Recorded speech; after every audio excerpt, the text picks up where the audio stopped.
G'day folks, and welcome to Gormo's Shed.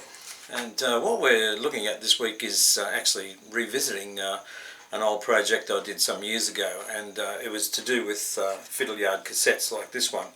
And I did a bit of research at the time on Fiddleyard cassettes on the internet, which is a great resource, and looked at how other people were doing this sort of thing, and came up with this method myself, incorporating some of the ideas that I'd found on the internet. And it's an ideal system because it, even though this one is a small one, it's an ideal system because you don't need any sort of fancy connections and all that sort of thing. You can just plug it in and away it goes.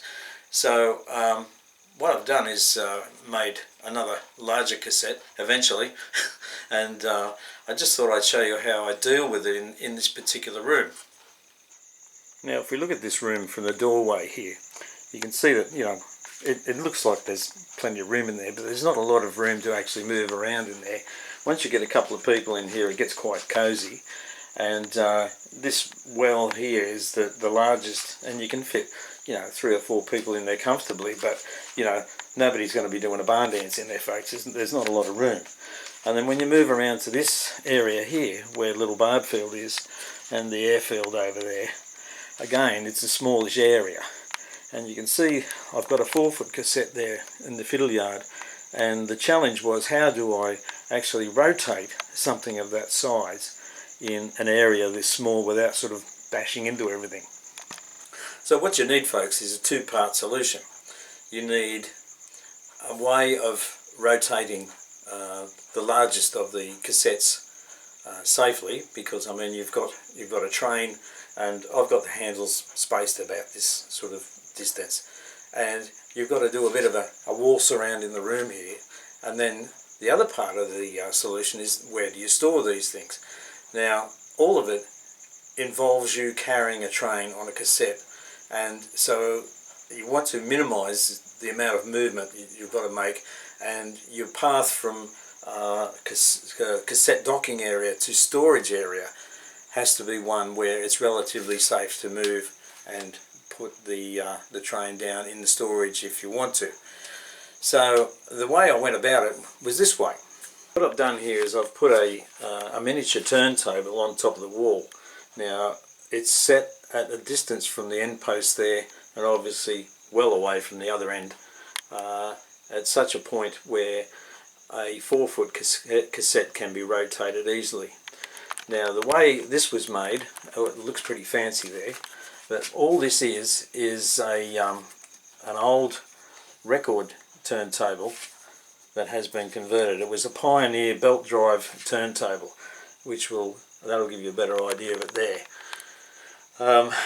I had this myself for years, and it worked very well, but unfortunately the electronics and some of the mechanical parts gave up in the end, because it was really quite old by the time it had finished its useful life, and so I couldn't throw it away. It was such a well-made thing.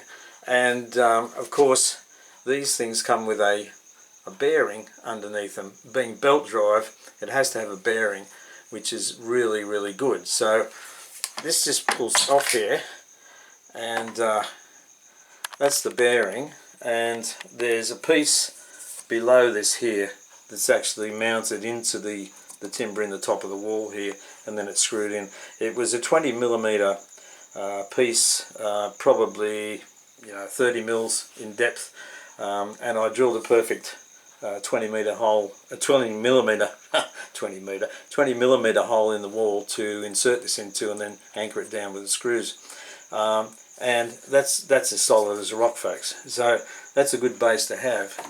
And the turntable, I cut it down into a rectangular shape, and then I'll just take the mat off it here. Let's see. Whoops. Sorry about the shaky camera everywhere. And I've added some aluminium angle to each side. So you can see I've got 2 pieces of aluminium angle there, and they're bolted through the original turntable. It's the same on both sides. And what happens is, when you put this back on, put this back on here, you'll notice that the pointy bit here from the bearing sticks up through. Well, I've got a hole in the center of the cassette which centers on that, and you can see that I've got a center line marked here, and there's also a center line on the cassette. If I go down to that, there's a center line on there, so I just line those up, and it's quite easy to put the cassette in. I've also got these little tabs that fold down to keep the turntable in place, because you don't want the thing spinning around at any old time that it chooses.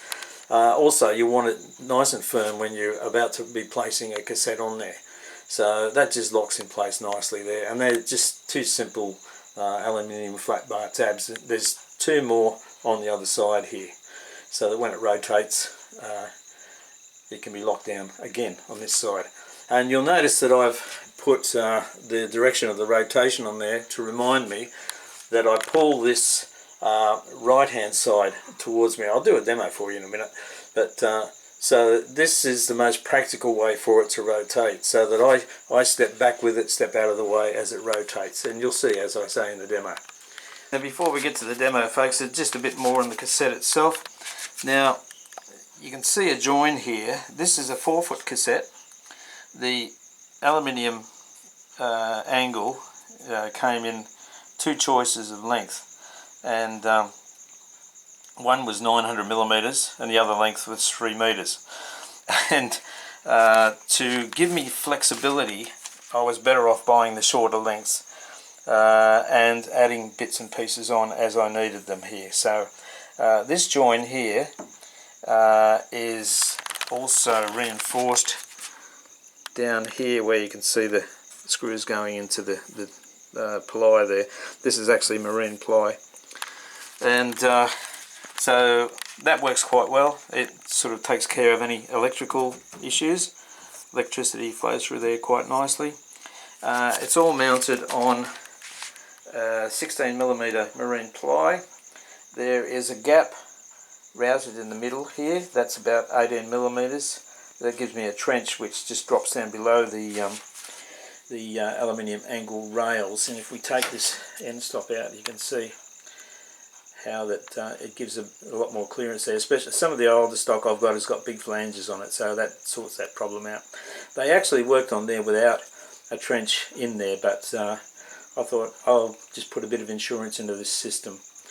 The way these things are built is to place one bit of aluminium angle on one side first, and make sure that it's absolutely flush with the sides of the ply.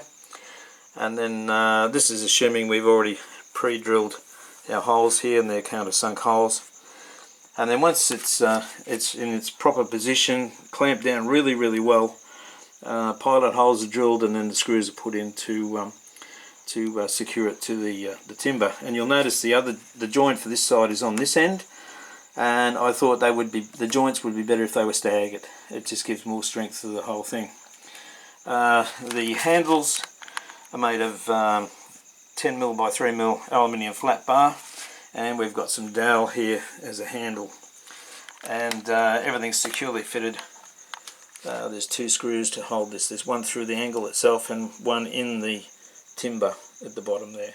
So you just don't want any sort of structural issues with these things when you're picking them up and lifting them. The end stops are a mixture of things here. There's a little peg which is a shelf support. They're usually readily available from your hardware store. This is a strip of rubber from a child's play mat, really. These interlocking rubber mats that you can put on the floor. It's from one of those. And the plastic here is some plastic angle that's been modified to suit the whole setup here, and that just pushes into a hole down here like so. Okay, as was covered in the first video I did, and at one stage there I didn't even have the entry track connected up, but the ends of the angle here actually go into some aluminium prongs. If I remove the cassette a bit, you can see I've got these 10mm by 3mm aluminium prongs with a bevel on the end here, and they are sandwiched onto some aluminium angle of this. It's the same sort of angle that I use to make the cassette, and you can see that I've put slots in there so I can adjust the width. We have a brass washer on here with a soldered connection of wire which goes down to the track, and that picks up the current. So because I've sandwiched angle here, it's the same thickness as this angle here, in theory that should slide into there quite easily. And if you want a bit of a tighter fit, you just give these a bit of a squeeze with the pliers, but you get a nice electrical joint there. This is a little release mechanism I made. It actually came out of a very old door lock. You can imagine the size of the lock, folks, but the idea with this is that it pushes back on a piece of aluminium flat bar mounted under the cassette. I'll show you that. Yeah, I've got these skids, if you like, we can call them that, and this is the one that actually does the work with the release mechanism. So it's important on whatever cassette length you make that this is set at the same length every time from the end. And of course that applies to the other end of the cassette because we rotate these things as well. You can see there the center hole for the turntable. Yeah, so it pushes back on that, and it does a nice gentle release, as I'll show you. Yeah, I'm going over this stuff twice, folks, but I mean the purpose of this lever is to give a nice sort of initial release there from the prongs, and then you can gently slide the cassette back and fit in the end stop, etc, etc. To put it back in, you make sure that the release lever is back in its original position, and then you just push from this end, give it a bit of a push, and I always check here to make sure that it's sitting flat, and you're right to go. What we'll do, folks, is we'll bring a train into the cassette, and as I said, this is a two-stage solution. So this is stage one of the solution. This is how we rotate the train. So we'll just bring it into the cassette.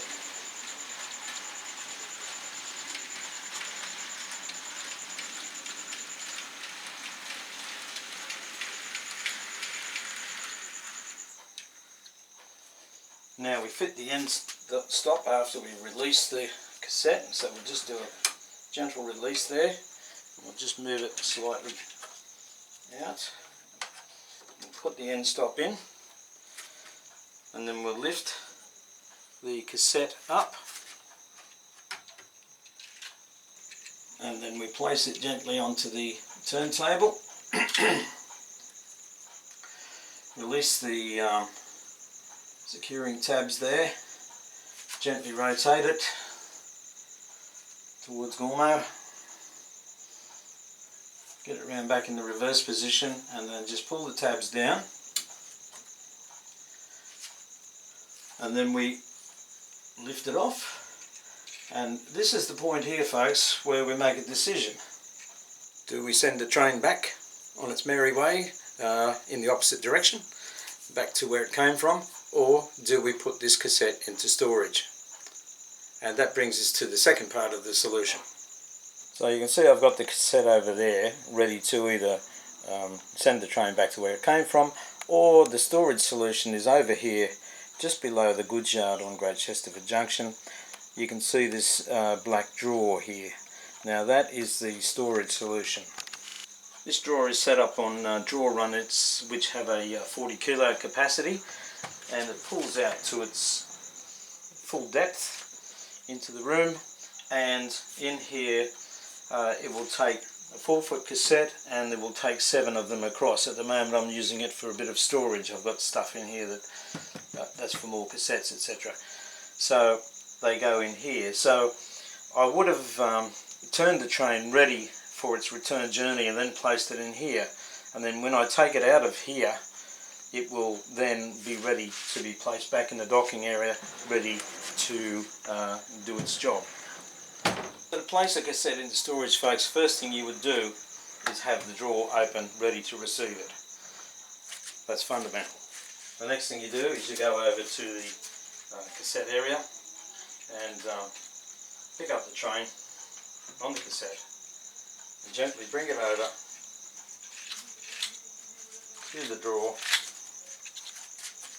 and then just place it in to the drawer, and then it's safely stored away. So obviously, folks, the two-part solution, really, the way I've gone about it here, only really works for this room, but I'm sure that there are some of you out there that could use some of these ideas in your own railway rooms or your railway sheds or whatever. The fundamental difference that it makes to this room is that I have a sliding Fiddleyard under Bamford just over the wall here. Now that has 6 train capacity in the sliding yard, plus I've got storage for locos and all that sort of thing, and that's great. Over here behind me on Little Bardfield there's a hidden mainline Fiddleyard, and there are 3 call them sidings on each main line, so there's 6 altogether. But really you need to keep one up line and one down line free if you just want a train to rotate, or if you want to bring out a different train, etc, etc. So in effect I've got realistic storage capacity over here of 4 trains. Under Bamford I've got 6 trains, so that gives me a total of 10 trains. Now with this storage drawer and cassette system, I can add another 7 trains to that. So you're looking at 17 trains storage, but that's assuming those cassettes are all 4 foot long, but some of them could be shorter, so you could have 2 2-foot cassettes, or a 1-foot cassette and a 3-foot cassette, etc, etc. So you can mix and match it up and build it up to suit whatever length of train you want to. So I think it's an ideal solution, because effectively I've added storage for 7 more trains in this room, and it's made no difference whatsoever to the actual space in the room. That's the beauty of these cassettes. If you've got somewhere to store them, they're a good way to go, especially on end-to-end layouts. Yeah, I think it's a really good system. So that's the all the mystery behind it, folks. So I'll leave it with you until next time. Cheers, Gormo.